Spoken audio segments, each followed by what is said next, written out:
You think you know Santa Claus, right? The jolly guy in the red suit bringing gifts and cheer. Well, what happens when that beloved image gets twisted into something absolutely terrifying? Today, we're diving deep into a dark Christmas tale called The Santa Claus of Death. It's a seriously chilling question, isn't it? When you take a symbol of total childhood innocence and flip it completely on its head, you get the perfect setup for a classic supernatural horror story. So, let's set the scene. It's Christmas, and everything is exactly as it should be. A little girl named Pinky is at home celebrating with her parents, Rajan and Kanika. The house is packed with friends, there's laughter, there's music, festive cheer all around. But that is all about to change. Right in the middle of all the fun, a man in a Santa costume just appears. He starts mingling with the kids. Now the parents, Rajan and his friend Charles, they just figure he's one of the other guests, trying to be festive. Here's the problem though. Nobody knows who invited him. And this is where the whole mood just plummets. This isn't just some generic, ho-ho-ho, Santa. He walks right up to Pinky and her friend David, who is Charles's son, and he knows their names. He even offers them these fancy foreign chocolates. It's such a small thing, but it's the first major red flag that something is very, very wrong here. And then, pure chaos. As Pinky and David stare up at him, the Santa's face just twists into something horrific. The kids let out this blood-curdling scream, and in that exact instant, the entire house goes pitch black. The lights flicker back on a second later, and every single child is gone, vanished. Okay, so the next day, this bizarre case of a mass disappearance lands on the desk of Inspector Abhimanyu. And as he starts digging in, he realizes pretty fast that this is no ordinary kidnapping. The clues he's finding, well, they point to something way outside the realm of normal police work. So, he's on his way to question the parents. It's cold, it's rainy, it's the middle of the night, and his Jeep just dies. And where does it break down? Of all the places, it's right next to this old, creepy, desolate ruin on the edge of town. He gets this feeling in his gut that this is no coincidence. He hears screams coming from inside the ruin, so he rushes in, and there they are, all the missing kids. Now, most of them are just unconscious, totally unharmed. But two have been murdered, their heads severed from their bodies. And guess who? It's Pinky, Rajan's daughter, and David, Charles's son. This horrifying discovery happens just moments after he saw Santa dancing on the roof of the ruin before just vanishing into thin air.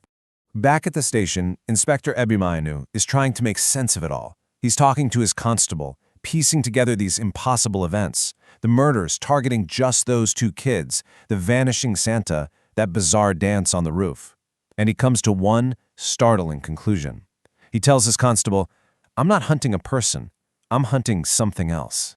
Now, the story cuts back to the grieving parents. Rajan and Charles are just sitting there, completely broken.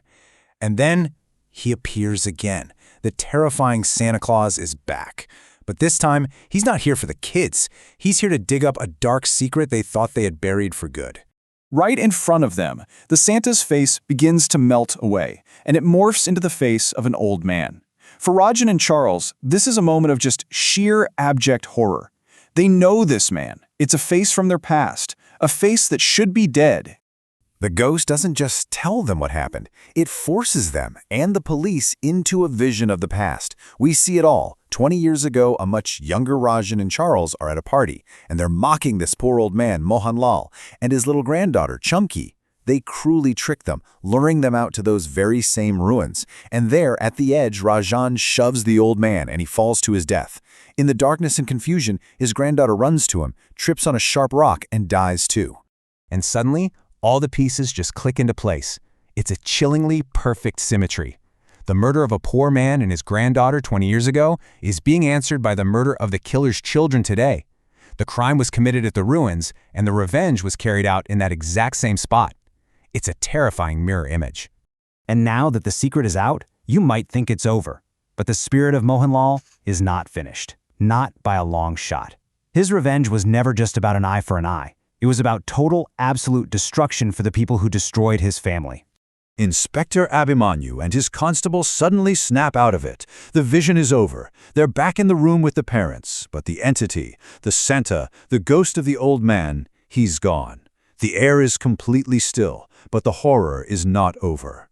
Because there on the floor in front of them is the final gruesome scene. Rajan is dead, his wife, Kanika, is dead, and his friend Charles is dead. All three of them, decapitated, just like their children. The ghost has finished his work. So what we've just walked through is a textbook example of a supernatural revenge tragedy.